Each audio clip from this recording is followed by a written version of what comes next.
entrevistaria a gente, e falou que tá fechado, vai depender de você.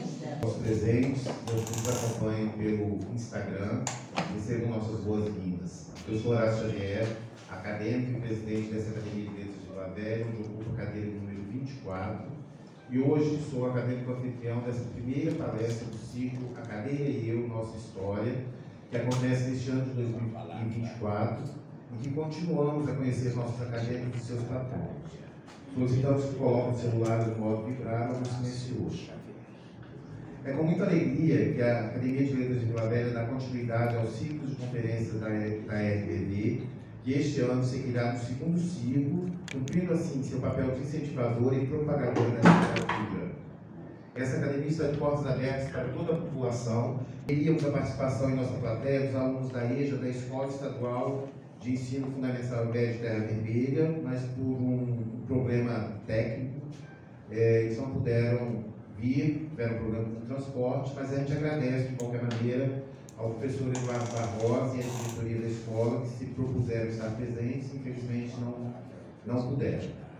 Nessa primeira palestra de 2024, temos como mediador o acadêmico e vice-presidente Ítalo Samuel Wright, ocupante da cadeira número 1 dessa academia e idealizador deste projeto.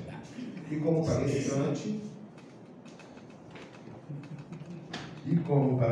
o acadêmico Clério José Borges de Santana, que nasceu em 15 de setembro de 1950 em Vila Velha. Recebeu os títulos de cidadão cariaciquense e cidadão serrano, onde reside. É contador, bacharel em pedagogia e direito, escritor, historiador, poeta, comentador e trovador capixaba. Fundou e preside desde 1980 o Clube dos Trovadores Capixabas, CTC, que em 2017 transformou-se na Academia Capixaba de Letras e Artes de Poetas e Trovadores, a A4 CTC. Foi fundador e primeiro presidente da ALEA, Academia de Letras e Artes de Serra. Foi jornalista dos jornais A Tribuna e o Diário, em Vitória, especializando-se como comentarista e crítico de filmes. Foi titular do Conselho Estadual de Cultura do Espírito Santo e também conselheiro suplente colaborador. Foi titular da Câmara de Literatura do Conselho Municipal de Cultura de Serra. É senador da Cultura pela Sociedade de Cultura Latina do Brasil e mestre da Cultura Capixaba. Possui mais de 15 livros publicados, sendo alguns individuais e também como organizador de coletâneas e antologias, destacando-se as obras Serra, Colonização de uma Cidade, e o livro Dicionário Regional de Gírias e Jargões. E a mais recente obra, A Mulher Heroína do Queimado, Aisha Queto Coroê de Tocumbo, Benedita Torreão, princesa que veio de Alemar. Pertence a diversas entidades culturais, associações e academias de letras do Espírito Santo, no Brasil e no exterior.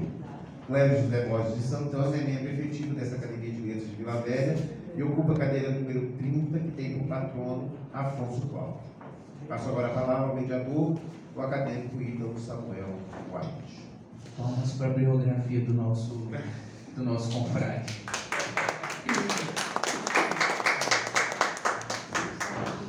Boa noite, senhores. Estou muito feliz de continuarmos o segundo ciclo de conferências. Academia Nossa História. O projeto do ciclo de conferências nasce da necessidade de, além de apresentarmos a nossa produção literária, produzirmos um espaço para o conhecimento e também um espaço propício ao afeto. Eu gostaria também de cumprimentar os nossos confrades aqui presentes, amigos de hoje e sempre, agradecer ao presidente Horácio por trabalhar com tanta dedicação, com tanto afinco por esse projeto, agradecer também a Fabiola, que é uma incentivadora de sempre, e agradecer ao Clério por ter aceito a missão de ser o primeiro participante desse ciclo de conferências nesse ano. Gostaria também de cumprimentar os alunos, os estudantes, os professores da Escola Estadual de Ensino Fundamental e Médio de Terra Vermelha, não puderam estar aqui, mas são uma escola que sempre está presente e tem todo o nosso carinho, toda a nossa gratidão.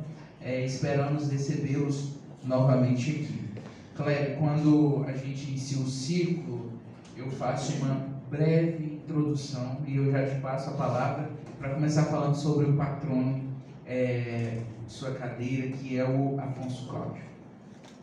A Academia de Letras de Vila Velha tem a honra de continuar o ciclo de conferências Academia ou Nossa História no ano de 2024, contando em sua primeira rodada com a participação do acadêmico Clério José Borges Santana, que tem como patrono nesta casa Afonso Cláudio, uma das figuras políticas mais importantes da história do Espírito Santo, tendo se destacado pela profícua participação no movimento republicano, exercendo o papel de primeiro governador do estado, bem como pelo exercício da presidência do Tribunal de Justiça Capixaba e pela condição de membro fundador da Academia Espírito Santense de Letras.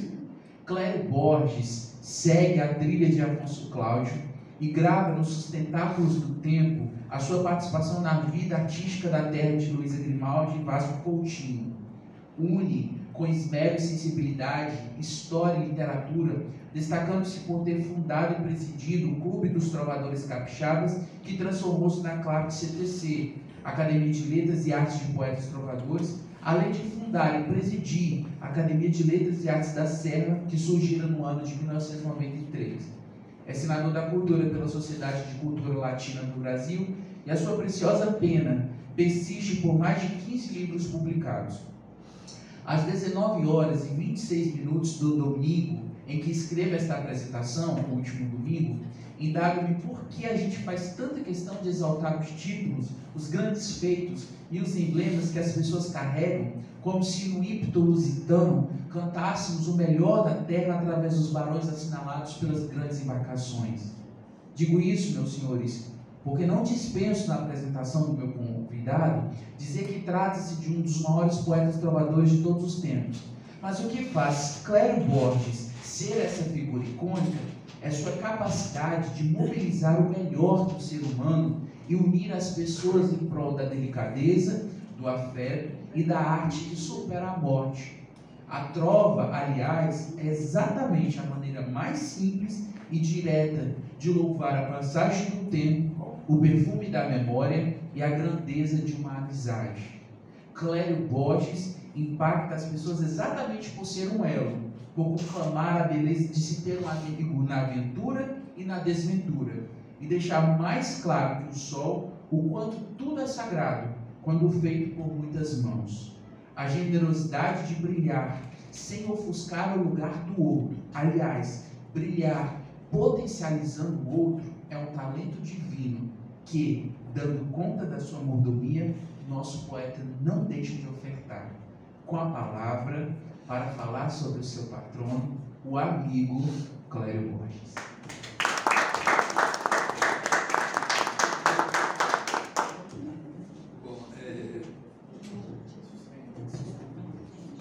Boa noite a todos. Essa apresentação emociona bastante, né? E a gente, já com uma certa idade, não somos mais novos, né? Carlos? Não somos mais novos, né? Então a gente fica muito emocionado nesse momento em que são ditas todas essas palavras bonitas por parte do nosso vice-presidente Ítalo. E eu gostaria de iniciar parabenizando a academia. Eu acho muito importante esse tipo de projeto, quando os acadêmicos são convidados, porque se a gente perceber bem, muitas academias não se preocupam em deixar para a história um relato, um depoimento de seus acadêmicos. E às vezes nós que somos historiadores, pessoas que pesquisam, né, a gente encontra uma série de dificuldades.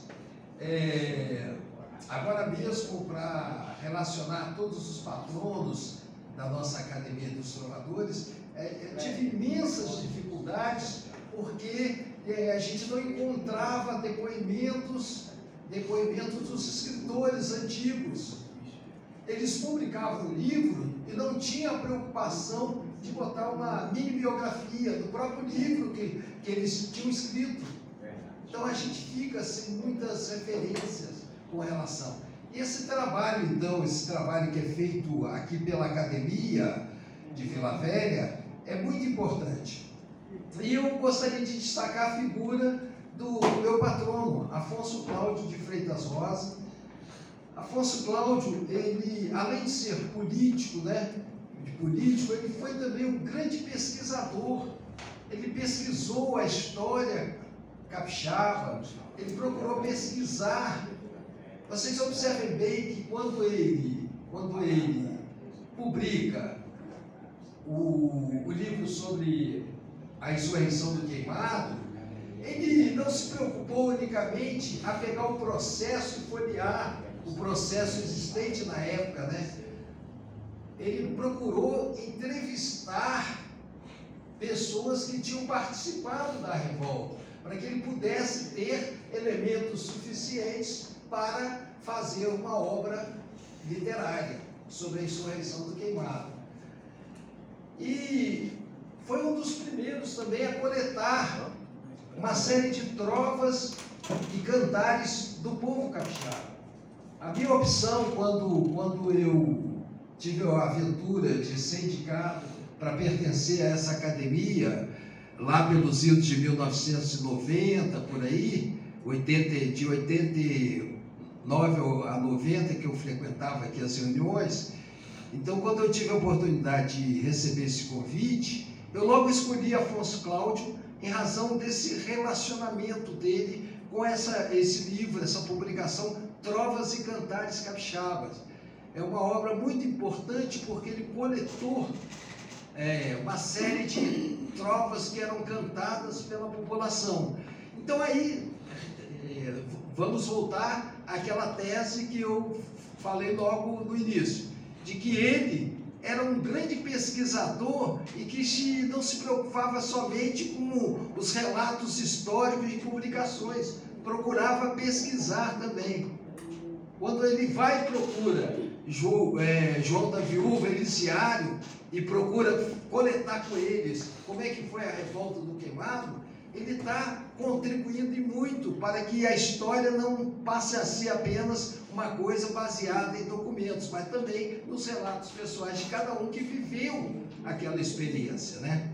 E a revolta do Queimado é muito emblemática, tem uma série de conotações, porque na época, como as reuniões dos escravos e o próprio fato deles tentarem lutar pela liberdade, isso tudo eram situações previstas no Código Penal da época, né? O Código Penal da época do Império. E lá estabelecia que os negros não podiam ter reuniões nem nada, então era um crime. E fazer uma revolta muito menos, então seriam penalizados, né? E aí nós vemos que Afonso Cláudio procura justamente identificar todos esses pontos e faz uma obra muito importante, porque o próprio povo da Serra, e aí eu digo, seria uma questão de preconceito, mas o próprio povo, vamos dizer, branco da Serra, não dava valor àquele fato que ocorreu no Queimado. Eu mesmo, quando iniciei as minhas pesquisas para o meu livro de 1998, História da Serra, eu observei, o pessoal dizia claramente para mim, não, aquilo ali foi uma baderna, foi uma bagunça, um grupo de negros cheio da cachaça invadiram a igreja e quiseram bater no padre. Entendeu? Quer dizer, era essa visão que eles tinham. Eles não tinham aquela consciência de que, na verdade, esses negros, eles tinham procurado uma coisa somente, sair daquele processo de escravidão que estavam submetidos e tentar a liberdade, conseguir a alforria. Então, esses pontos são importantes. E Afonso Cláudio ele se preocupou com isso, porque ele era realmente contra a escravidão. E tanto é que quando vem a República, ele é nomeado o primeiro presidente, né, do Espírito Santo, né, daqui. Por quê? Porque ele tinha essa visão muito importante. Ele, entre os políticos, era um cara bem conceituado. Tanto assim que depois chega, pelos seus próprios méritos, a ser desembargador e tudo mais. Mas esse fato de Afonso Cláudio, outro detalhe assim, também, ele nasceu aqui, eu tenho aqui até a pesquisa aqui, em Vou botar um pouquinho o óculos aqui para a gente poder chegar. 1859, no município de Porto de Cachoeira de Santa Leopoldina. Mas Santa Leopoldina, o porto de Santa Leopoldina, era perto do porto ali do Queimado. E como já nesse período já tinha sido construída, né, a igreja do Queimado, né? A igreja do Queimado é de 1849, né? E aqui nós estamos em 1859, então 10 anos depois. Então, como já tinha, ele foi batizado na igreja de São José do Queimado. Eu tenho nessa publicação minha, né, sobre a mulher heroína do Queimado, a princesa Aixa, eu tenho aqui a certidão de batismo dele. Certidão de batismo dele lá na igreja de São José. Eu tive oportunidade de ter acesso a esse documento e tive a oportunidade de colocar uma cópia aqui no livro para que todos possam ter conhecimento, né? Por quê? Porque mostra a importância do distrito do Queimado naquela época, numa época que não tinha as estradas, as rodovias, né? E o caminho natural de uma pessoa para se dirigir de Vitória até o norte, até Nova Almeida e toda a parte norte do estado, era justamente pelo rio Santa Maria da Vitória, que era a estrada natural. E com isso paravam no Porto do Queimado e dali seguiam em frente, né, através de cavalos e outros meios da época, né, e iam com o seu destino para o norte, para Nova Almeida e tudo mais. Então, Afonso Cláudio é realmente um dos grandes ícones da nossa literatura capixaba. Tanto assim que na fundação da Academia Espírito Santense, ele é da cadeira número 1. É o primeiro. Geralmente a gente, quando vai estabelecer as cadeiras e tudo mais, a gente vai pela importância, né, das pessoas, né? E aí é a cadeira número 1, muito importante, né, o Afonso Cláudio na história do Espírito Santo. Tem 2 pontos que eu acho que são muito interessantes. Essa correlação do seu interesse político pelo movimento republicano está na sua produção, né? Da produção literária, porque o movimento republicano era exatamente, por mais que tenha se perdido em alguns momentos, era exatamente essa tentativa de liberdade, né? de mudança da estrutura social. Existe até alguns estudiosos que vão dizer que o movimento republicano foi muito mais por uma necessidade de se instaurar um Estado federal, que antigamente era unitário, ou seja, de centralização do poder, do que efetivamente pela necessidade de mudar o sistema de governo. E aí você percebe exatamente que o movimento republicano tem uma relação lógica com a produção literária dele, a necessidade de uma liberdade. E um outro ponto que eu acho muito interessante, e você pontuou muito bem aqui, é o interesse em não fazer historiografia, mas se fazer história. Esse interesse de se entrevistar, de se analisar a literatura, não pelo lado, pela projeção dos vencedores, mas dos vencidos, né? E colocar ali a trova, a arte e o depoimento das pessoas comuns do cotidiano, é o interesse de quem faz história, não faz historiografia. Eu acho que você concorda comigo. Sim. Eu acho que é muito importante, né, essa colocação sua, até que na lista das obras literárias dele nós vamos encontrar não só biografias de nomes importantes como o Dr. João Clímaco, que ele publicou em 1902, mas você encontra também comentário à lei da organização judiciária do Estado do Espírito Santo, a preocupação dele, né? Você vê aqui um outro livro que ele publicou também, da retenção do cadáver do devedor e garantias do direito creditório entre os romanos, 1916, que a gente se preocupou por uma história romana também e fez esse levantamento, né, de um fato curioso, um fato interessante, né? E aí o comentário das leis do Estado Civil, né, o discurso sobre o fuzilamento de Domingos Martins, 1917, preocupação dele com fatos mesmo históricos, né? Fatos importantíssimos. Você tem acesso a um discurso de Domingos Martins, um fato aconteceu lá na Bahia, né?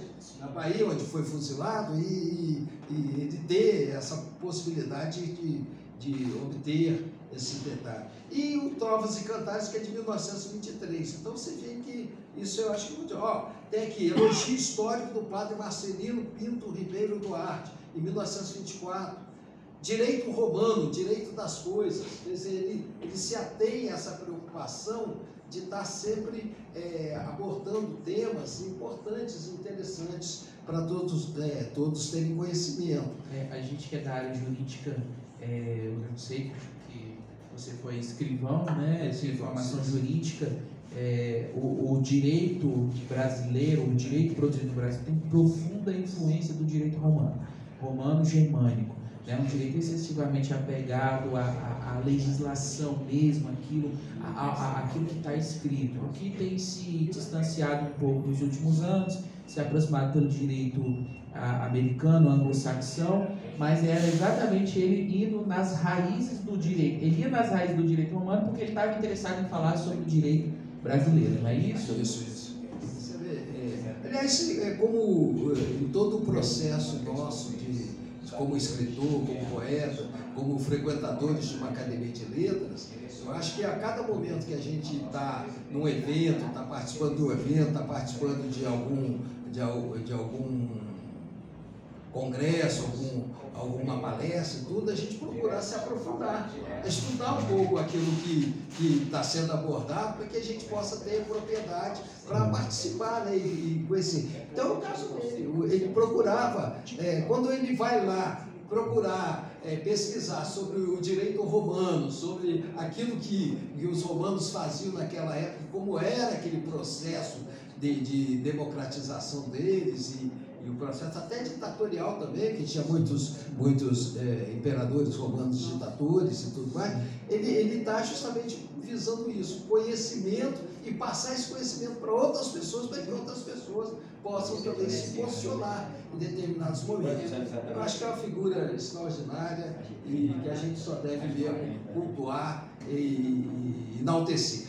Eu sabia que eu ia ter um pouquinho de dificuldade de fazer esse ciclo com você, porque se deixar aí, você está falando do seu patrão, eu te ouço assim a noite inteira, porque eu sempre, toda vez que eu ouço o Clério falar, eu realmente sinto que eu estou numa aula. Então, mas a gente precisa adiantar um pouco. Deixa eu confessar um negócio. Se eu soubesse que fosse tão tranquilo assim, eu não tinha me preocupado tanto hoje à tarde. Hoje à tarde, pareci você bombardeado com uma série de perguntas e tudo. Será que eu estou preparado? Aí fiquei muito preocupado à tarde, mas ainda bem que está sendo tranquilo, né? E rodeado de amigos, melhor ainda. Todo aniversário da Academia de Letras eu já espero, sinceramente, aquela sua fala de rememorar aqueles que fizeram parte da história, porque realmente é muito importante. Mas avançando, eu queria que você falasse um pouco de você, do que escreve, das suas influências, como começou a experiência da escrita na sua vida. Fala sobre o escritor Clério Borges. Quais são as suas influências? Como começou essa coisa de fazer literatura? Pois não. Bom, vamos iniciar então pelo bairro de Aribiri, né? Eu nasci em Aribiri, no município de Vila Velha, aqui. Aribiri, a palavra indígena que significa aquelas baratinhas pequenas que a gente encontra nas pedras, na beira do mar. Os índios davam esse nome Areberi, né? E aí daí foi surgindo o nome Aribiri, né? Que é inclusive um rio e tudo mais que tem aqui em Vila Velha e tudo mais. Mas o importante é o seguinte, eu nasci lá e lá era um antigo patrimônio mesmo de quilombolas, certo? Era um patrimônio de quilombolas. Aí teve o governo, Jerônimo Monteiro. O Jerônimo Monteiro foi um dos governantes capixaba da província, daqui do Espírito Santo, que a gente pode dizer que foi um visionário. Jerônimo Monteiro foi um visionário. O cara teve a ideia de trazer a construção de um bonde saindo de Paú e indo até aqui Vila Velha. Então ele quis trazer o progresso. Numa época que as estradas não tinha estradas pavimentadas e até os veículos eram raros, né? Eram raros na época, então nem todo mundo tinha acesso a veículo como tem hoje, né? Seja carro velho ou carro novo, muitas pessoas têm acesso a veículo hoje. Mas naquela época não. Então o que acontece? Ele teve a ideia, vamos construir uma linha férrea, né? um bonde que saia de Paúva até o centro de Vila Velha, até não foi por uma questão de eu vou dizer isso com muita propriedade e sem medo de alguém ficar triste ou zangado. Não foi com muito interesse de auxiliar o povo daqui, não. Ele foi para atender o exército que queria se instalar naquela localidade, tanto que a linha de bonde chegava até lá em cima, e até lá dentro do exército, lá dentro. Ele subia a colinazinha ali, subia, depois descia até lá dentro. Eu cheguei a pegar essa época, eu vi isso acontecer. Então, não estou dizendo por ter lido nem nada, eu vi acontecer esse bonde indo até lá dentro para levar o pessoal. Então, era mais por isso. Então, como tinha essa conotação de importância de ter um exército brasileiro aqui, nessa região, então, ele se preocupou com isso, conseguiu o recurso suficiente para fazer isso. Então, o que acontece? Na hora que ele começou a construir de Paú fez o projeto, né, até Vila Velha, verificou-se que a metade do caminho era Aribiri. E ali era um patrimônio, né? Nesse período de 1910, era um patrimônio quilombola, né? E tinha um comerciante de Vitória, chamado Manuel Varisto Pessoa. Ele era um cara visionário. Ele falou assim, bom, já que a metade do caminho é Aribiri, o que eu vou fazer? Vou chegar lá, pegar esses quilombola todos, oferecer um dinheiro para eles, comprar as terras. Comprou as terras todas, adquiriu aquela terra imensa ali daquele bairro de Aribiri todo, dividiu aquilo em lotes e começou a colocar à venda os lotes e ganhar dinheiro em cima. Porque necessariamente, na linha de bonde, tinha que parar ali no meio do caminho para poder fazer a baldeação, e ali eles projetaram também a estação convertidora, que era um local onde, se o bonde desse algum problema, tinha um local para eles fazerem os reparos suficientes para consertar e tudo mais. E ali também fazia um processo de baldeação. Vinha um bonde de Paú, parava em Aribiri, ficava esperando o outro vir de Vila Velha ali, fazia aquela baldeação, inclusive até tinha uma linha do lado para poder um aguardar o outro chegar para seguir em frente.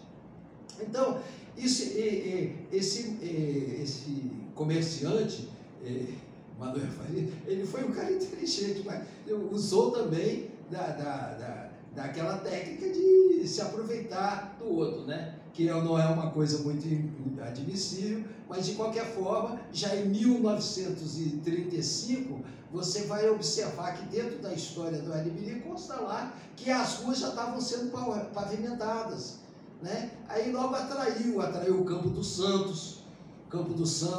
O time de Paú conseguiu o terreno ali para construir o seu campo de futebol. Os jogadores vinham de bonde, saíam de Paú de bonde, vinham parar em Aribiri e ia jogar. Inclusive teve participação, o próprio Campo dos Santos passou a ser usado no Campeonato Capixaba. Eu mesmo assisti vários jogos do Campeonato Capixaba ali, né, que era usado o Campos dos Santos e era usado o Rubens Gomes lá em Santelês, né, ali naquela região da Glória, Santelês, né? Então tinha esses dois campos onde tinham jogos do Campeonato Capixaba, né? E ali assistia a transmissão de jogos por vários locutores famosos, César Riso, por exemplo, me recordo bem, era um locutor famoso, transmitia e tudo mais. Então aí essa atividade nossa foi ali. Então dali de Aribiri, eu escutava o rádio e ouvia um programa chamado Ave Maria, a voz Ave Maria, qualquer coisa nesse sentido, de Solon Borges Marques. Solon Borges depois foi prefeito, tanto de Vitória como prefeito aqui em Vila Velha, e Solon Borges tinha esse programa da Ave Maria. E antes de ele fazer a a reza da Ave Maria e proferia a bênção, né, a bênção das 18 horas, ele tinha um programa muito animado, ele fazia uma série de perguntas. Então começou a fazer perguntas e ouvindo o rádio, como naquela época não tinha telefone em casa, né, que era difícil a pessoa ter um telefone, mas no bairro sempre você encontra um local que tem lá. Então eu saí, ele fazia a pergunta lá, eu saía correndo da minha rua, que é a rua, era chamada Rua São José, que hoje é a Rua Ramiro Leal Reis, do lado ali do Campo dos Santos, onde tem a Alcobaça, né? E justamente o nome Ramiro Leal foi por causa do proprietário da Alcobaça, né? Da fábrica de biscoito. Então eu saía correndo, ia correndo até lá no bar do Vitorino Rauta, onde tinha um telefone público. Chegava lá, ligava para o programa, respondia perguntas. E como eu fui nesse processo, respondendo várias perguntas, acabei ganhando uma coleção de livros. Coleção de livros, 12 livros importantíssimos dentro da minha história. Um deles era Aldeia Sagrada, um livro que falava sobre a revolta de Canudos, né? O outro era A Letra Escarlate, que é uma obra-prima da literatura brasileira. Se alguém não viu ainda, deve procurar ver. A Letra Escarlate, que é quando uma mulher, numa determinada localidade dos Estados Unidos, né, por ela já ser viúva e ter tido a suspeita de que ela estava namorando uma outra pessoa, tem que usar uma letra escarlate bem vermelho no peito para dizer que ela não era uma pessoa digna e honrada de estar convivendo com as outras. Era identificada pelaquela letra. Você vê. Então, a Letra Escarlate é uma obra da literatura. Importante a pessoa ver nessa época que a gente tem esse processo todo de lutar contra a discriminação e tudo mais, né? É importante a gente analisar como isso acontecia. E tinha outros, Iracema, o Pirajara, que eu ganhei também nesse livro, que foi a minha base. A base minha foi justamente essa. Bona parece que pediu a palavra. O que é a Bona? Alguma pergunta? Não, porque quando você falou do bonde, desculpa voltar um pouquinho, porque eu não achei como intervir naquele momento. O bonde fez parte da minha vida como adolescente, garoto, criança, só para saber isso. Essa estrada de bonde, que chega até Ipaú, ela também é que condicionou, que criou fez acontecer aquele porto, e tem aquelas catraias, tinha até uma lancha que passava ali, que fazia... Isso tudo era um incentivo que esse bonde criou também, não é? Isso foi. Seria isso? Foi a localização, justamente, que era a única forma da pessoa chegar em Vitória, né? Porque ele chegava até Baú e de lá embarcava andei muito barcos, naquele catraia. Catraia. Não, eu chamava de canoa. Vamos atravessar de bote. Vamos atravessar de bote. No né? bote, também eu chamava de bote também. Aí Horácio é que me ensinou, que o nome era catraia. Então tem muito a ver com essa época, né? Incentivou aquilo ali, né? Sim, as lanchas e tudo mais que conduziam a população até Vitória, né? Fala, Vasco. Tem outro registro aqui, você falou do seu Borges, né? Nós acabamos, no sábado do CUT, o nosso convidado de honra, ele foi pessoalmente lá. Não foi no sábado do CUT? Quem? São Borges. Foi lá no sábado do CUT, ele é da Academia Maçônica de Letras. Ah, sim. E aí ele foi representando o Marcos André, que é o presidente. E aí ele esteve lá, falou, você é aquele Borges do programa da Ave Maria, do terço de família? É ele mesmo, aí. O destino joga as pessoas lá. Encontramos pessoalmente lá no sábado do CUT. Mas tá certo. Então tá bem colocado isso aí, é importante. Agora, continuando, então, através desses livros, dessas publicações, entende? Aí eu comecei a sentir um gosto, né? E eu tive a grata satisfação, a minha família não é uma família rica, mas minha mãe, ela é mãe viúva, né? Ela passou a ser viúva logo depois que me teve e tal, então aí o que acontece? Aí ela lutava com dificuldades, então ela trabalhava como costureira. Então naquela época, as famílias evitavam de ficar indo nas lojas comprar, até porque era muito difícil comprar na loja. O que eles faziam? Eles pagavam uma costureira para ficar lá durante o dia costurando.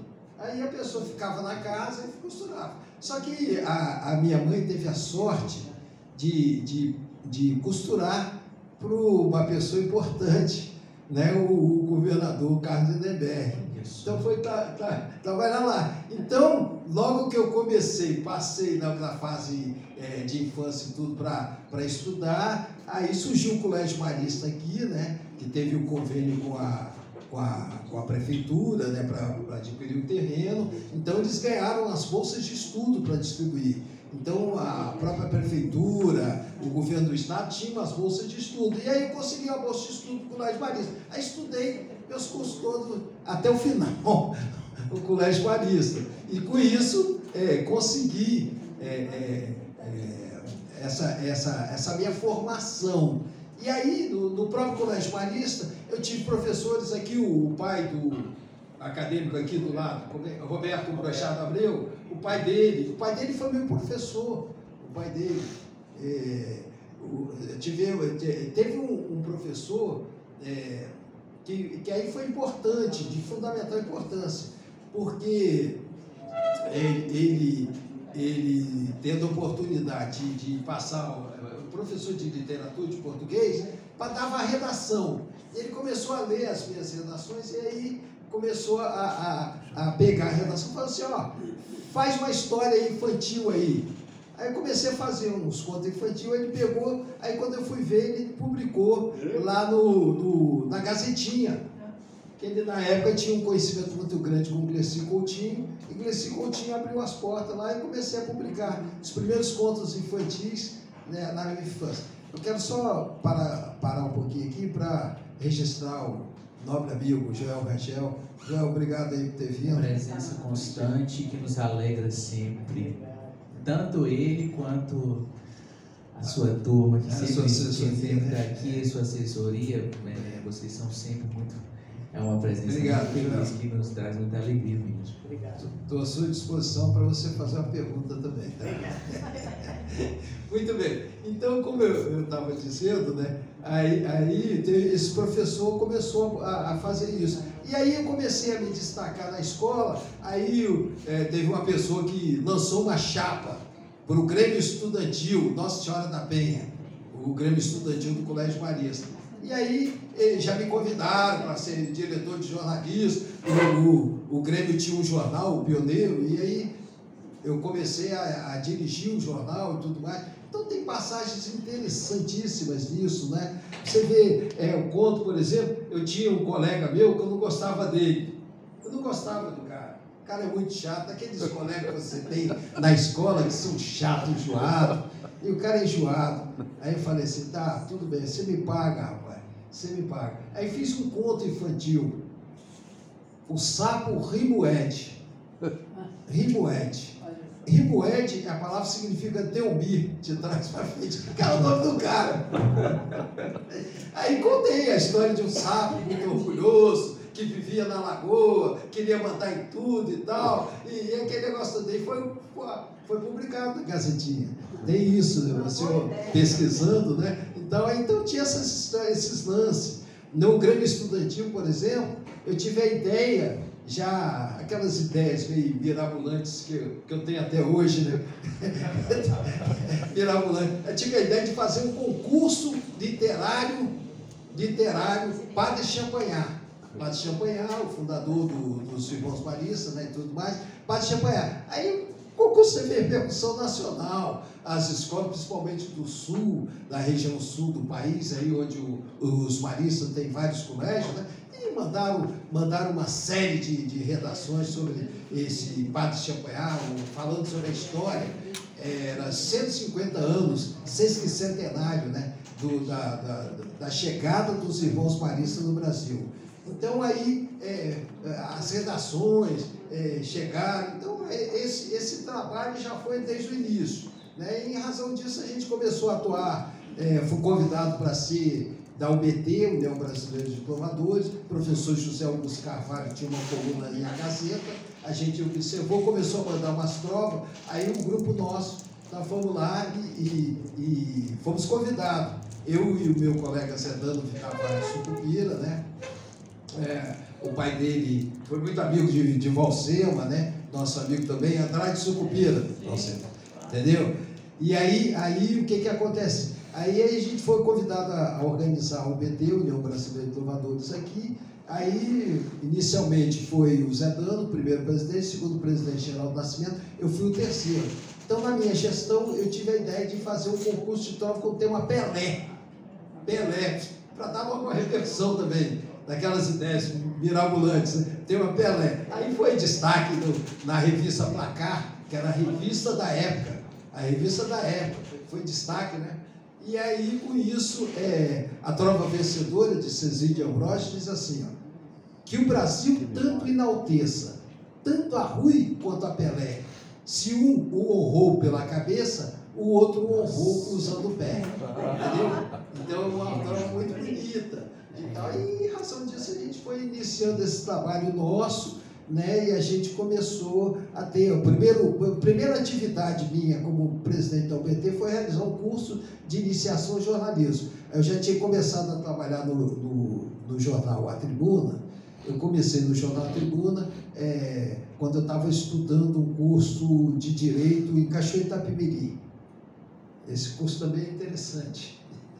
Interessante. Um colega meu falou comigo, ó, eu vou fazer Direito em Cachoeiro e eu preciso da sua ajuda, porque eu não sei se eu vou passar lá, você vai ficar junto comigo.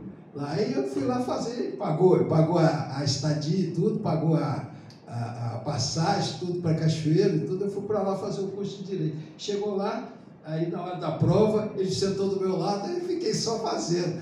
E caiu um tema interessante, né? Está lembrado que eu falei que eu ganhei uma coleção de livros, que tinha o Birajara e Iracema? Aí caiu no vestibular de Direito de Cachoeiro Itapemirim, caiu falar sobre José de Alencar. Aí pronto, aí foi, já sabia tudo. Aí eu tirei, ele tirou em 20º lugar, tinha, parece 100 vagas só, entendeu? Daquelas faculdades de fim de semana, né, que a pessoa ia no final de semana e tal. E aí eu fui o 5º colocado, mas tirei em 3º lugar. Fui terceiro classificado porque teve 2 primeiros lugares e 2 segundos lugares. E eu fui o terceiro. Então, isso foi interessante porque eu depois não continuei esse curso lá em Cachoeiro, porque justamente eu só tinha ido mesmo para ajudar o amigo. E consegui ajudar, tanto é que ele se deu bem. 20º lugar é um lugar honroso, né? Numa classificação de vestibular. Seja naquela época ou na época de hoje, sempre é honroso, né? Agora, Clério, quando eu te pedi para falar um pouco sobre como entra a literatura e vem toda essa história, o contato primeiro com uma literatura, inclusive uma literatura clássica, mas na história você fala muito de Vila Velha. Qual é a sua saudade de morar em Vila Velha? Qual é a saudade que você tem, estando hoje bem residindo na Serra, muito bem, muito querido, sei que tem um papel extremamente importante na Serra, mas qual é a saudade que você sente de morar aqui em Vila Velha? Olha, Vila Velha está no coração da gente, né? Está no coração da gente não só pelo fato de ser a terra natal, mas também por a gente ter tido uma passagem muito importante, né? Essa passagem importante, eu me recordo bem o seguinte, até os 14 anos, eu estudei justamente, eu morei, residi em Alibiri. Aos 14 anos, nós nos mudamos para cá, para aqui para o centro de Vila Velha, até porque os meus parentes residiam todos ali na prainha, de frente mesmo para a prainha ali, né, aquela região. Naquela época não tinha o aterro e que a água do mar batia numa contenção de muro, né, de cimento que tinha ali. Muito bem. Então, o que acontece? Essa época já era a época em que eu passava aqui em frente, via as grandes reuniões e os grandes eventos que aqui o presidente Antônio Pinto Rodrigues. Antônio Pinto Rodrigues é um nome que é importante, Horácio, tá? É muito importante a gente destacar na história dessa academia. Eu passava aqui, isso aqui estava lotado. Numa época em que era difícil as pessoas virem de Vitória para cá, não era fácil, não tinha estrada asfaltada, era uma coisa, e a pista era única, né? tinha que carro passar um do lado do outro.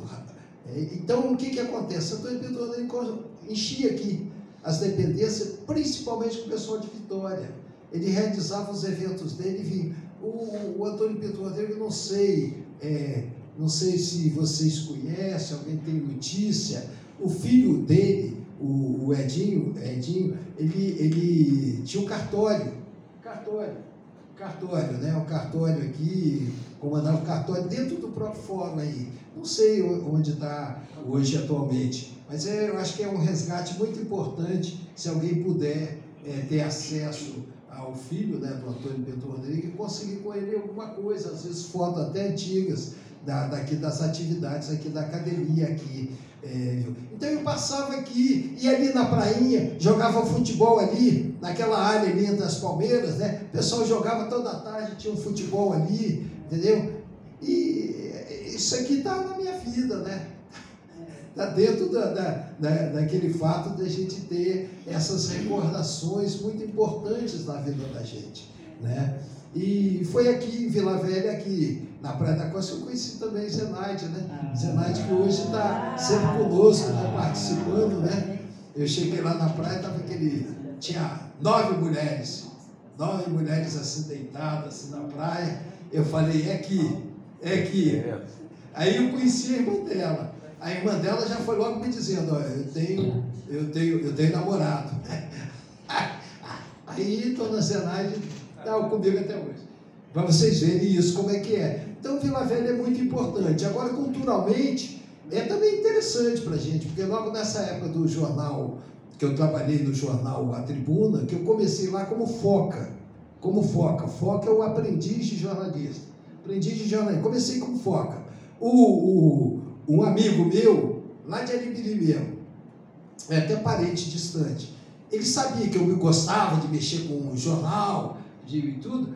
Aí tinha o Manuel Bessone Filho. Manuel Bessone Filho é diretor administrativo da Tribuna. E a Tribuna tinha acabado de ser comprada por um grupo de Pernambuco, que é o grupo do Cimento Nassau. Pois é, aí eles compraram a Tribuna, aí queriam reformular tudo. Trouxeram dois jornalistas lá do Rio de Janeiro, Vinícius Paulo de Seixas e Cláudio Bueno Rocha. Então, eles revolucionaram o jornalismo do Espírito Santo. Tiraram aquele negócio de botar a matéria em qualquer lugar. O jornal era todo diagramado, certinho, bonitinho, entendeu? E isso não acontecia aqui no Espírito Santo, naquela época. O jornal está diagramado, certinho, tudo calculado certinho, tudo. E aí os dois vieram. E aí estavam precisando de estagiários. E aí esse amigo indicou, falou assim, ó, vai lá, procura Manuel Bessone, vai lá. Então, aí eu procurei ele, aí ele falou, ó, você vai iniciar aqui como foca, né, que é o iniciante de jornal. Aí comecei lá, como eu já tinha experiência no jornalismo, desde o Grêmio Estudantil, que eu falei aqui para vocês, que eu estava no jornal do Grêmio Estudantil, e aí foi mamão com açúcar, né, como diz, né? Aí fomos desenvolvendo, logo eu passei para repórter, depois para redator e depois chefe de reportagem. Tudo isso é fácil observar porque eu tenho carteira assinada. A carteira minha foi assinada na época, esse período todo. Depois eu interrompi porque eu fui, era o período do Exército, tinha que fazer o Exército. Aí fui fazer NPOR, né? Núcleo de Preparação de Oficiais da Reserva. Aí fiz o NPOR, então aí depois voltei de novo para o jornal e continuei no jornal, até que depois deixei, porque o jornal A Tribuna fechou. O jornal A Tribuna ficou uns 2 anos, eu acho, não sei se vocês se recordam disso, quando ele modernizou todo o seu maquinário, tirou aquele maquinário de linotipo, que era primeiro as máquinas de chumbo. As máquinas de chumbo saíam, né? Eles digitavam e saíam de chumbo e tal. Aí os títulos tinham que ser colocados à mão, os títulos do jornal. Aí modernizaram tudo, aí o jornal ficou 1 ano e meio, quase 2 anos, parado, sem sair, sem circular. E depois, quando retornou, eu já não estava mais nos meus projetos, né? Que aí eu já tinha visto um concurso para escrivão da Polícia Civil. Calma aí. Senão a gente não avança. Fala, Joel está querendo fazer a pergunta. Fala. Pode ficar à vontade, Joel. Bom, boa noite a todos. Boa noite. Eu, quando sentei aqui, eu tinha uma pergunta para o Cléber que você acabou de fazer. E ele respondeu, mas falta ele fazer uma afirmação que ele não fez ainda aqui na fala dele quando você falou de Vila Velha. E nós queremos saber qual a porção da propriedade do coração dele que Vila Velha tem. Porque ele é serrano e é vilavelense. A gente quer saber qual é a metade. Se é metade, se é um pouquinho mais, porque nós queremos abdicar aqui que é nossa, parte do seu coração. Joel, é uma pergunta difícil de ser respondida, né? Porque eu casei com a dona Zenaide, foi em 1979, né? Nós casamos, aí logo em seguida tinha o núcleo habitacional, aí eu dei sorte, né? Saiu logo uma casa para mim no núcleo habitacional lá em Eurico-Sades. Então eu me mudei rapidinho. O prefeito da época era Américo Bernardes. Falei, Américo, me ajuda aí. A Américo falou, não, eu te dou um caminhão, põe suas coisas tudo em cima do caminhão, vai para lá. Aí fui o primeiro morador lá de Eurico-Sades, mudei rapidinho para lá. Então o que acontece? Cheguei lá e descobri que não tinha academia de letras e não tinha ninguém que tivesse feito a história, pesquisado sobre a história. Passei 5 anos, pesquisei sobre a história e nós fundamos em 1993 a Academia de Letras e Artes da Serra. Cleusa estava lá na fundação participando com a gente. Então o que acontece? Chegamos lá e descobrimos isso. Então, eu também tenho uma participação lá. Ganhei o título de cidadão serrano. A vereadora Márcia Lamas nos deu o título de cidadão serrano na época do prefeito Mota. O Mota que era o prefeito. Então, sim. Mas eu diria para vocês, já que tem que pesar, estabelecer eu diria para vocês que 80% é Vila Velha e 20% é... Não, mas aí a proporção vai ficar bem. Mas eu acho que ele está certo, afinal de contas. Desculpa, mas com relação a. Eu já li um pouco, mas eu gostaria de ouvir pela boca do Cléber, porque o Canela Verde existe. Eu sei que existe uma história de que eles vinham na prainha e tal, pelo menos já sabe a história. Eu queria saber um pouco mais dessa história, porque Canela Verde. Hoje mesmo, isso está dentro dos fatos, das lendas daqui de Vila Velha, né? Hoje mesmo a doutora Magnólia estava comigo vendo no carro e falou, escutei uma pessoa falar sobre a história do convento e tal, achei muito bonito falar sobre a história do convento. Aí eu perguntei a ela, e a lenda? Te contaram sobre a lenda que existe do retrato que o povo trazia aqui para baixo, que depois aparecia lá em cima e tal? Te contaram? Ela falou assim, não sei. Quer dizer, ficou na dúvida se tinha sido contado mesmo. Então são as lendas, né? A lenda de que aqueles que primeiro aportaram aqui iam descer em razão da maré rasa, né? Tinha as canelas com as algas verdes que colocavam na canela e tal, e que seria um dos motivos, né? O Elton, no livro dele, né, cita já uma outra versão também, dizendo que seria alguma coisa, uma espécie de caneleira verde que o Edilson usava quando entrava na mata, que tinha muitos espinhos, então usavam para isso, certo? Mas eu, pelo que eu pesquisei mesmo, eu acho mais correto se afirmar que teria sido justamente a descida de embarcação, de bote, de navio, nessa parte aí das algas verdes, né? Eu acho mais isso. Eu vou fazer minha última pergunta, porque o nosso tempo aqui é corrido. Mas eu acho que você está certo de ter respondido isso, porque foi aqui que você encontrou e conheceu e construiu o seu amor, então, encontrou a sua amada. E como diz Camões, né, transforma o amador na coisa amada, por virtude do muito imaginar. Não tenho logo mais que desejar, pois tem minha parte desejada. Então foi aqui que você encontrou a sua parte desejada. A minha última pergunta é: por que você escreve e sobre o que você escreve? A minha preocupação maior é justamente com a parte histórica, né? Desde como eu falei, cheguei lá na Serra, aí eu observei que ninguém tinha escrito sobre a história da Serra.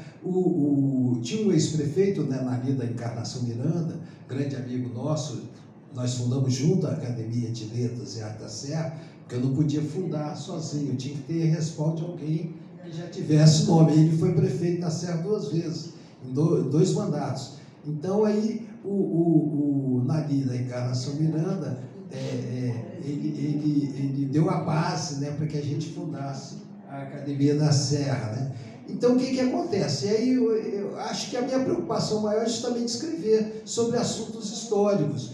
Eu me empolgo, acho de fundamental importância. Agora, por exemplo, tem uma luta muito grande, uma luta até envolve o nosso Joel Rangel, nosso sempre eterno vereador, né? Que é resgatar a história de Rubério Martins. Rubério Martins foi enforcado aqui. Vasco está fazendo um livro sobre Vila Velha, está falando sobre a forca, né, que tinha aqui na prainha, entendeu? E aí tinha o Rubério Martins, um herói. Qual foi o crime dele para ser enforcado aqui em Vila Velha? O crime dele foi defender os índios que estavam sendo massacrados pelos portugueses. Os portugueses, no trabalho seu de colonizar, queriam submeter os índios a todo custo a uma escravidão intensa. E com isso, o Rubério Martins se insurgiu contra esse fato.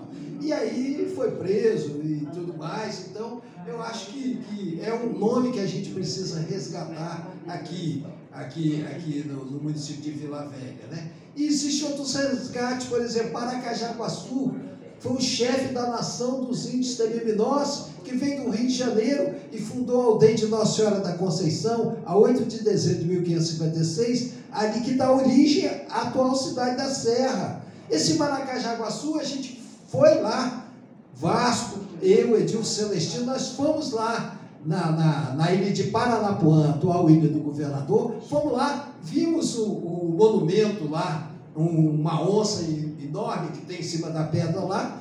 O povo que estava assim, lá próximo, a gente procurou saber deles, vocês sabiam o que significava aquilo. Um chegou lá e falou: não, foi uma onça que salvou uma criança, estava morrendo afogada. Não tem nada a ver. Então, nem a própria população de lá sabia disso. Que esse Paracajaguaçu foi uma figura importantíssima. Lá, o deus deles, o deus, nesse sentido assim, é Araribóia. Araribóia tem aquela estátua imensa em Niterói, lá, quando ele sai daqui, vai para lá, salva o governador e recebe a porção de terra de Niterói, né, que é água escondida, né, na pedra escondida, água na pedra escondida. Então aí, Araribóia é o grande nome, mas Paracajaguaçu não é importante. Então essas são as minhas preocupações, é escrever e levantar esse processo, né? Eu fico muito feliz, satisfeito quando o Vasco liga para mim e fala: temos que fazer uma visita técnica, vamos em tal lugar, vamos lá para ver. Aí vamos lá, porque a gente não se preocupa só em escrever, ler documento, a gente quer ir no local. E isso, quando nós fomos no Rio, a primeira preocupação nossa foi ir lá, na ilha do Paranapuã, para saber de onde tinha saído o chefe da nação dos índios Temiminós. E São Lourenço, fomos na aldeia de São Lourenço também, em Niterói também. E tem um fato curioso, né? Chegamos lá, os traficantes tinham pedido, o cara do táxi falou assim: não posso ir não, olha, fecharam a rua toda e tal. Mas aí chegamos lá, parece que um dos traficantes falou: não, vocês podem ir, eu dou permissão, mas não demora muito não. Aí nós fomos lá. Tem essas histórias também, que fazem parte desse todo o processo nosso de construção da nossa história. Então essa é a minha preocupação, é publicar obras e alguma coisa referente à parte histórica, procurando levantar sempre. Zé Roberto, agora a gente abre para as perguntas, fiquem à vontade. Para a gente fazer essas perguntas mesmo. Nosso confrade Zé Roberto. Boa noite a todos, boa noite, Clério. Boa noite. Meu moderador, não sei se vou fazer pergunta ou fazer uma colocação, não deixa eu me enredar por ser coordenador ad hoc. Clério, eu entrei na academia em 2008 e nunca pensava em entrar em academia. E eu sempre tive um conceito muito ortodoxo de academia. E eu entrei com este espírito e nesse espírito eu defendi. E eu ouvia sempre falar de Clério, mas nunca tinha contato com Clério Borges. Hoje nós estamos vendo o Clério Borges aqui, historiador, mas nós todos, quando escrevemos e participamos dessas atividades culturais, às vezes nós não nos percebemos, às vezes nem nada, ou nem na essência, que nós estamos também construindo história. E eu tenho que fazer uma meia-culpa aqui, embora não é o plenário adequado, que eu fiz isso com os meus confrades, da defesa do ortodoxismo e, de uma certa forma, deixar de lado o que eu achava que não era ortodoxo, que estava na linha de Clério Borges. E o Clério Borges, ele é um vanguardista. Ele escapole, querendo ou não querendo, do ortodoxismo, que enclausura e, às vezes, coloca bustos de pessoas ainda vivos como semideuses da literatura e da cultura, intocáveis e não se aproximáveis deles. E teve uma época, Clério, que inclusive eu fiz até uma comparação, já que é um momento de ego absolvit, não temos confessionário aqui, nem nenhum sacerdote, que eu comparava com o movimento carismático da Igreja Católica e um movimento do meio protestante, chama-se... Hein? Neopentecostal? O neopentecostal tem outro nome, mas agora não... Por quê? São movimentos que fugiram daquela trilha, que não é errada, mas é uma trilha, que já se sabe o que vai acontecer, o que não vai acontecer. E eu vejo, Clério Borges, esse pragmatismo seu, essas ideias que você falou, acho que você falou mirabolantes, do nada acontece tudo, ou quase tudo. Do nada, com poucas palavras, muitas palavras. E qual é o trabalho que não é criticado? Qual é o trabalho que não pode ser melhorado? Mas eu não posso deixar de compartilhar, Clério, que eu nunca vi o Clério desanimando do seu trabalho. E esse momento novo, você escreve uma história onde você consegue colocar no conceito de academia aquelas pessoas que talvez nem pensassem nisso e possivelmente nem tivessem oportunidade nesses meios, até porque quantitativamente cada casa tem seu limite, sem falar nos critérios de escolha de cada casa dessa, que deixam à margem muito. Então você conseguiu espraiar, no bom sentido, esse conceito de academia, fazendo com que cada um desses trouxesse o pouco ou muito que tivesse e somasse nesse desmistificar de academia de letras, em que a maioria do nosso povo ainda olha e fica assim espantado, como se fôssemos alguns intergalácticos que sabemos mais do que eles.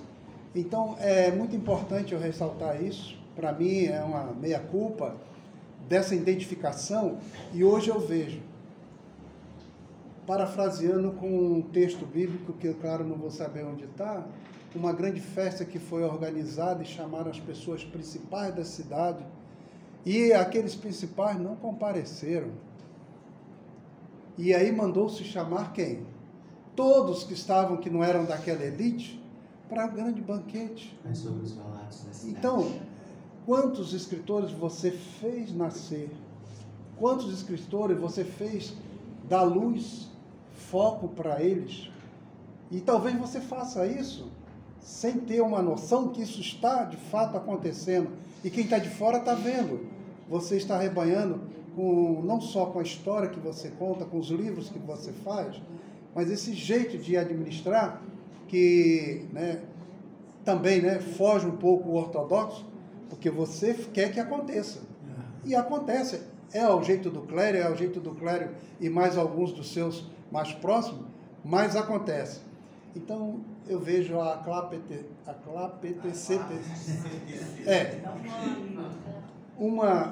um momento, claro que o embrião está lá na Serra, mas um momento seu de espalhar isso não só pelo Estado.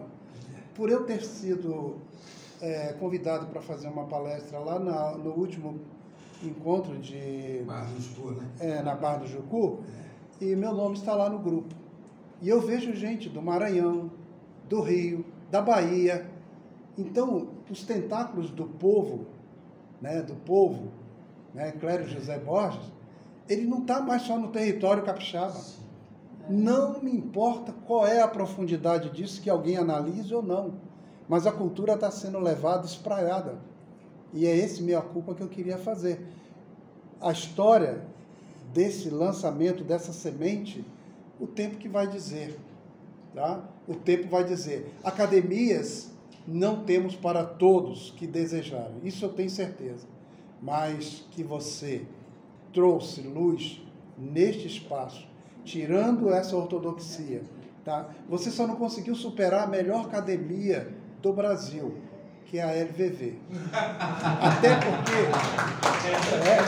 estão dizendo que eu vou ser presidente, deixa eu fazer o meu lobby, né? Mas eu não vou ser não, tá? Não serei. Até porque, Clério, quando eu falo que a melhor academia é a academia de Vila Velha, você está inserido nela. Sim. Você contribuiu e contribui. E quando você está nesse seu trabalho, eu fico pensando como o Clério tem coragem, disposição e mesmo os embates que não são bem vencidos, nunca vi desanimar.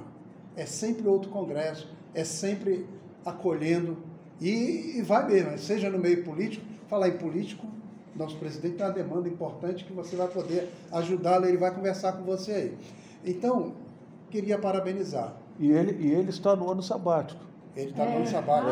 Então, ele anunciou isso. Imagina, eu vi ele anunciando e parece colocando o Roberto Vasco, né? E se não tivesse no sabático, então... Mas parabéns, Clério, eu precisava falar isso em público, pena que... Todos aqui são importantes, mas eu queria mais gente para eu poder me declarar. E essa história sua, ela está sendo contada sem você estar forçando ninguém para escrever. Futuramente, certamente, algum outro historiador, né, vai ter a honra de fazer esse caminhar bonito que você está dando a oportunidade a tantos quantos queiram. Inclusive, todos que querem, eu nunca vi alguém falar que o Clério rejeitou. É uma questão que o Clério, às vezes é uma questão de tempo e é querer, inclusive, participar do organismo chamado academia. Agora, em termos de trabalho, eu nunca vi o Clério falar que rejeita alguém que queira fazer algum trabalho. Então, parabéns, Clério. Por isso que eu falei, não sabia se era pergunta, não quero tomar o lugar do nosso coordenador. Sua explanação, eu acho que representa o sentimento de todo mundo que está aqui presente, com muita delicadeza e com muita elegância mesmo, que é tipo de sua personalidade. Eu só quero agradecer, Zé Roberto, obrigado aí pelas suas palavras, tá? A gente fica muito feliz, eu estou até emocionado aqui, né? Porque realmente a gente faz por fazer, né? Quando alguém chega para mim e fala, não dá para fazer, você está no ano sabático, vai fazer não, tal, é aí que eu gosto mesmo. Tanto é que agora já o próximo congresso é Ilha de Paquetá e vamos fazer um outro no Espírito Santo também. Já anunciei hoje, nós vamos ter no próximo ano 2 congressos. Na Ilha de Paquetá nós vamos fazer e vamos fazer aqui também. Escolher uma cidade lá em Venda Nova para a gente fazer também, tá? Obrigado aí pelas palavras, tá? Madrinha. Só um detalhe. Quem é que tem coragem de abrir um prêmio Nobel, né? O Nobel, o Clério criou o Nobel da Cultura. Já viemos agora no carro, já programando para ir em Manaus. Vamos em Manaus, tem um congresso da Sociedade de Cultura Latina lá, vamos representar o Espírito Santo, já estamos divulgando aí. Maria Viola já foi convidada para ir também, Manaus, em dezembro. Magnólia está organizando aí. Novembro. Só acrescentando que é bom lembrar que nós levamos, 16 de novembro. Fomos para Porto Alegre, conhecemos o Mário Quintana já doente, nós fomos lá em Porto Alegre, Valceno estava junto, várias pessoas estavam juntas. E também fomos para o Pantanal. Não, a Cleusa lembra bem, né? Isso aí foi todo trabalho, né? Porque quando a gente fundou o Clube dos Trovadores de Capixaba, 1º de julho de 1980, né? Aí a gente idealizou comemorar os aniversários com um seminário durante 4 dias. E aí viemos, o primeiro foi realizado, aqui estava ainda naquele processo de sujeira e tudo, tal. Aí fizemos aqui do lado, aqui, tinha uma sede de um partido político aqui do lado, entendeu? Aí eu consegui com o Max, ele cedeu a sede, fizemos 4 dias aqui do lado, não foi propriamente aqui, mas depois os outros eventos nós fizemos aqui, estava tudo sujo, a gente foi para cá, limpou e fez aqui. Mas o que acontece? E a gente começou a realizar esses eventos que a gente passou a ser convidados, o pessoal que vinha de fora falava assim, eu quero fazer isso lá também, na minha terra. Aí fomos para Porto Alegre, fomos para Recife, Salvador, Rio, São Paulo, esses lugares todos, foi realizar congresso com base a gente daqui do Espírito Santo organizando o congresso nessas cidades. Tanto é que nós saímos aqui no ônibus, naquela época tinha um ônibus que viajava 3 dias para ir para Porto Velho, Rondônia. Né? Fomos aqui, eu acho que com umas 10 pessoas. Mas Né? até foi com a gente, ela fazia as fotografias. Exato, E aí com passagens dadas pelo governo do Estado, né? E tudo financiado com a ajuda do governo do Estado, porque na época a gente tinha o reconhecimento das autoridades que viam que o trabalho da gente era um trabalho sério, não era um trabalho de picaretagem, estar usando cultura, como tem alguns que às vezes usam, né, esse processo todo para ganhar dinheiro e tudo mais. E a gente realiza um trabalho sério e tudo mais. Então a gente ganhou as passagens, foram acho que umas 12, né, foi até o grupo de Magnólia se embreou lá na Amazônia, fez um filme-vídeo lá com a cineasta russa, né, e tudo mais. Depois nós fomos de avião, Cleusa e eu, fomos de avião para Corumbá. Paramos em Brasília e fomos também, tudo com o governo do Estado financiando, até porque eu fazia parte do Conselho Estadual de Cultura, né?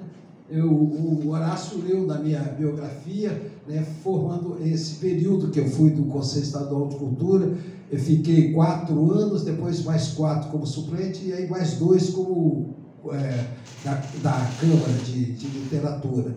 Então a gente conseguia facilidade nesse sentido, né? E eu ainda tinha que conciliar meu trabalho de escrivão da Polícia Civil com a atividade cultural. Mas eu tinha sorte que eu ia para o plantão. E o plantão eu podia negociar com outro escrivão, aí dava um pagamento em dinheiro a ele tirava o plantão para mim e eu podia.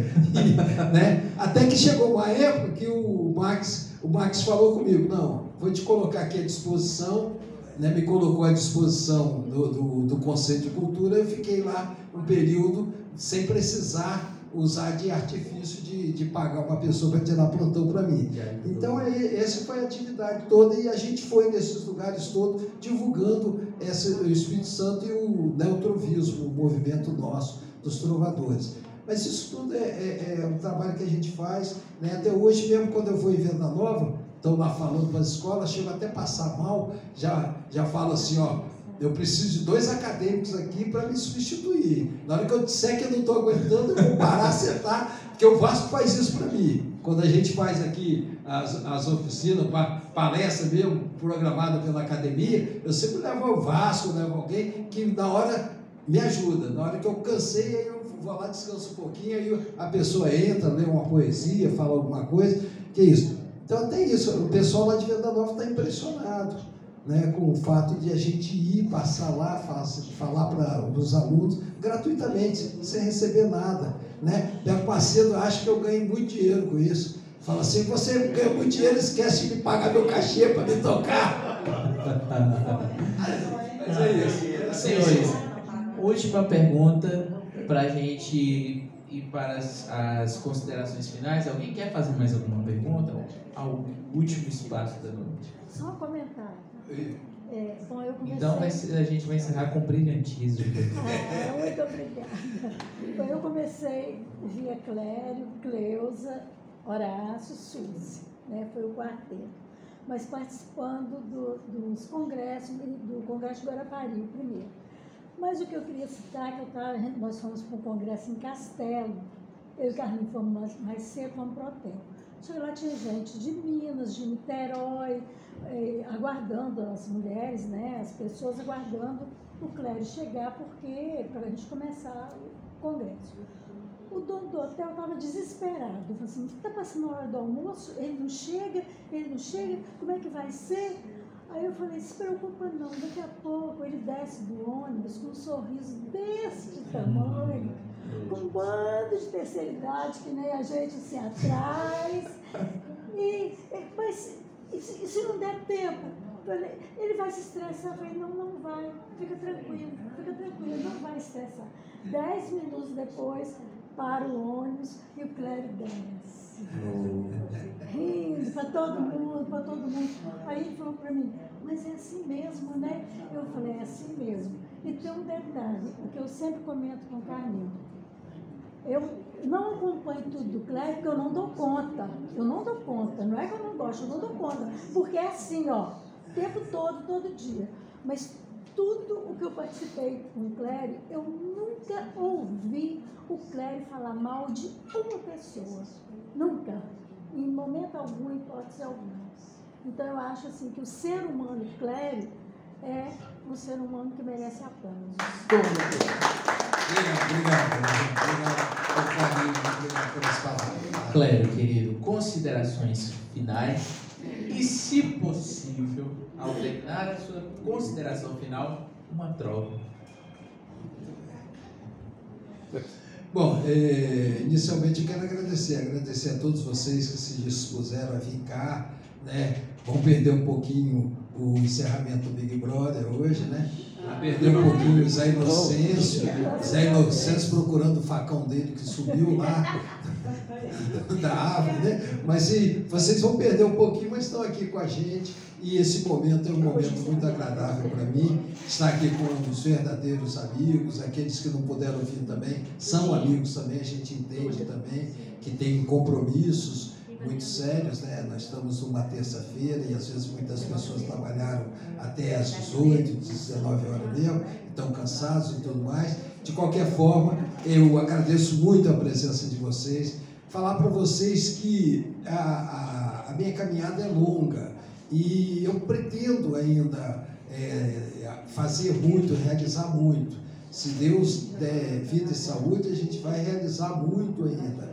Eu esperava ter realmente um ano sabático, que eu pudesse descansar um pouco.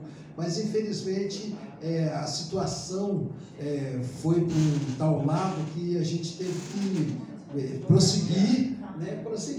Tivemos que adiar, passar para o próximo ano e tal. Vamos ver, o próximo ano já está programado, porque é 25 anos de congresso, então a gente vai ter que fazer, já não vai ter ano sabático. Mas aí depois, sim, eu acredito que sim, e a gente possa fazer.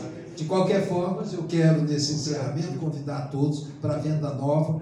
Nós estamos programando um evento muito bom em Venda Nova, já temos os contatos lá, a gente teve a sorte de ter a nossa colega Diomedes Maria Calimandberg, que é uma pessoa que já em 1995 abriu as portas de Domingo Martins, onde nós realizamos os maiores congressos lá, que na época era o Seminário Nacional da Trova, né? Com mais de 500 pessoas participando. O governador foi no último dia realizar esse trova em praça pública e tudo mais. Isso em 1995. E agora a Diomedes também tem uma irmã vereadora lá, já colocou uma emenda impositiva lá, no sentido de colaborar com o evento. A gente está tentando fazer um bom evento lá, né? E contamos com a presença de todos. Já sabemos aqui que a Academia de Vila Velha estará presente. O presidente Horácio já nos falou, já nos deu a notícia, né, de que a Academia estará presente lá. Pretende estar presente também. E a gente espera recebê-los todos bem. O vereador Joel Rangel já vai lá, já marcou, já registrou lá que vai estar presente. Carlos Bona vai estar lá também com Maria Viola Bona, né? E agora nós estamos convidando vocês para uma coisa diferente. Manaus. Manaus em quando é que é? Novembro. 15 e 16 de novembro. É uma das entidades também. É porque quando eu comecei nesse movimento, todo mundo que tinha agremiação literária aí por esse Brasil, então convidava a gente. Aí fomos, por exemplo, em Porto Alegre, o Nelson Fachinelli era o presidente nacional da Casa do Poeta Brasileiro. Ele falou, ó, você vai nomear, você vai ser coordenador do Espírito Santo, aí Casa do Poeta Brasileiro. Aí tinha Sociedade de Cultura Latina do Brasil, né, em São Paulo, Mogi das Cruzes, e a Maria Calanda falou, você vai coordenar também no Espírito Santo. Maria Aparecida Calanda.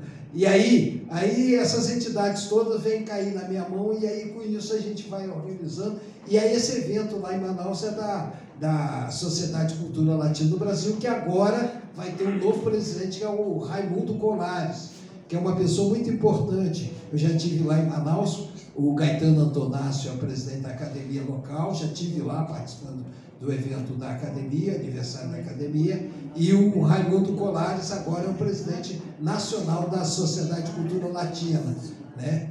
Antes estava com o Dileci Aragão Adler, lá de São Luís do Maranhão, onde nós estivemos também no congresso, né? E aí vocês estão convidados. Quero convidar vocês também, que aqueles que quiserem participar, é só conversar com a Magnólia para a gente arquitetar a ida juntos, né, com o avião, porque o avião acho que vai levar quase o dia todo viajando, que tem baldeação em São Paulo, tem outra lá não sei aonde, Recife, eu acho. É uma jornada longa. Mas se a gente sair agora, dá para até comprar passagem a um preço bom. Se quem fizer as colocações agora, dá para conseguir passar de avião com preço bom e tudo mais. Pessoal, é isso. Obrigado. E a trova final. A trova tem que ser aquela. Né, Goma? Nesta casa. A trova em homenagem à dona Zenaide, que eu fiz. Aliás, eu fiz uma também. Vou lembrar aqui da época. Vocês conheceram o presidente Sarney, né? Ele tinha um bigode famoso, né? E a ponte aqui estava para terminar. E não chegava recurso nenhum. Foi no governo Marx. Aí a televisão, a TV Gazeta, falou assim, hoje é dia da trova, você não quer fazer uma trova, não? Vamos fazer ali debaixo da terceira ponte, você fala alguma coisa sobre essas pontes que não terminam. Aí eu fiz a trova seguinte, trova do bigode do Sarney. Para a ponte terminar, recursos conseguirei, pois vou logo leiloar o bigode do Sarney.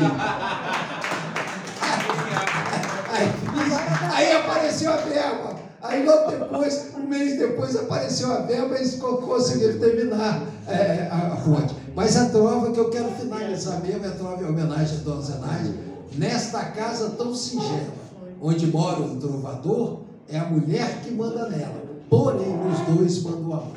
Obrigado a todos. Muito obrigado a todos que estiveram presentes aqui e obrigado aos que nos assistiram, nos acompanharam através das redes sociais.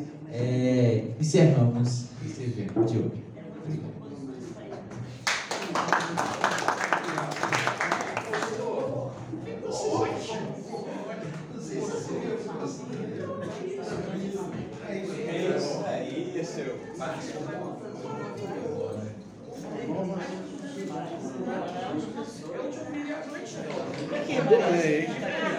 Tira essa foto só.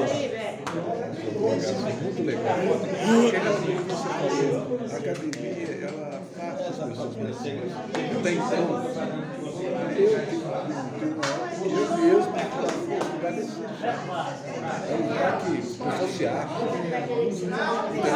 Mas tem gente ainda que está nessa aqui para fazer uma foto.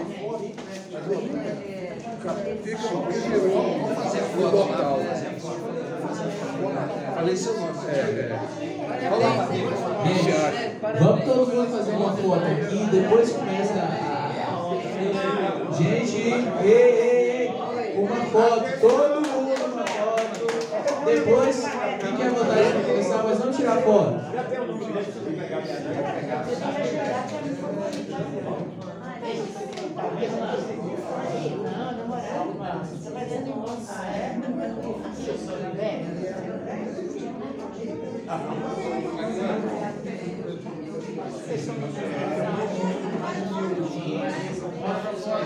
pessoal, aí você não vai fazer a foto, não. Vamos lá, vamos lá, até fora.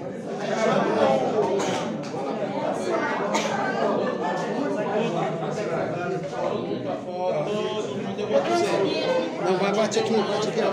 Bate aqui, ó, bate aqui. Vai pra lá, o telefone meu. Aqui, ó. Aqui, ó, tá, já tá filmando. É só aqui em cima, aqui, ó. Aqui, ó, tá vendo? Aqui, ó, tá vendo? Ali em cima só. Já tá filmando, deixa eu filmar aí.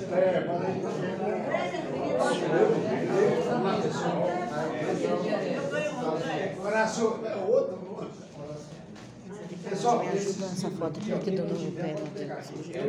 Eu quero. Peguei, mas eu quero. Aí todo mundo pode Aqui, Aqui, pode pegar. cadê Joel, gente? Eu sumi com ele lá pra trás. Tá lá em cima. Lá em cima. Horácio. Posso ficar aqui? Esse dado aí para a biblioteca. Como é que tá aí? Ô, Clério, pode ir pra trás um pouquinho. Vai pra trás um pouquinho. Pra trás. Isso. Não tô atrapalhando ninguém, não. Aí não. Não, aí Bate não. na minha também. Pessoal, aí, ó. A gente vê com Deus. Olhando pra foto. Tchan. Vou destacar. Abacaxi. Pera aí que eu... Só ela terminar aqui, pera aí. Tá bem aqui a camisa, a bola. Ah, vou lá na foto. Pode ir lá. Vai dar câmera nas bochechas. O silêncio não treina. Que porra, né?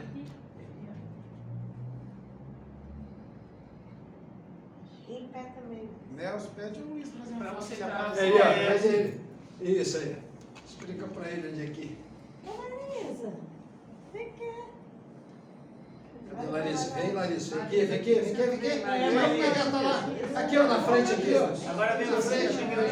Deixa eu bater o meu pé aqui, caiu. Então vai. Isso. Não, mas convidado também participa. Ah, isso aí. Isso, Nelson. Fica aí. Plim, plim.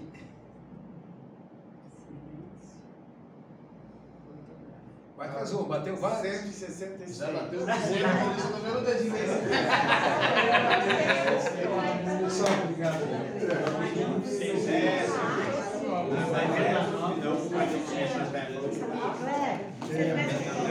Bem, concluímos aí mais uma etapa aqui. Ei, você quer que eu faça o?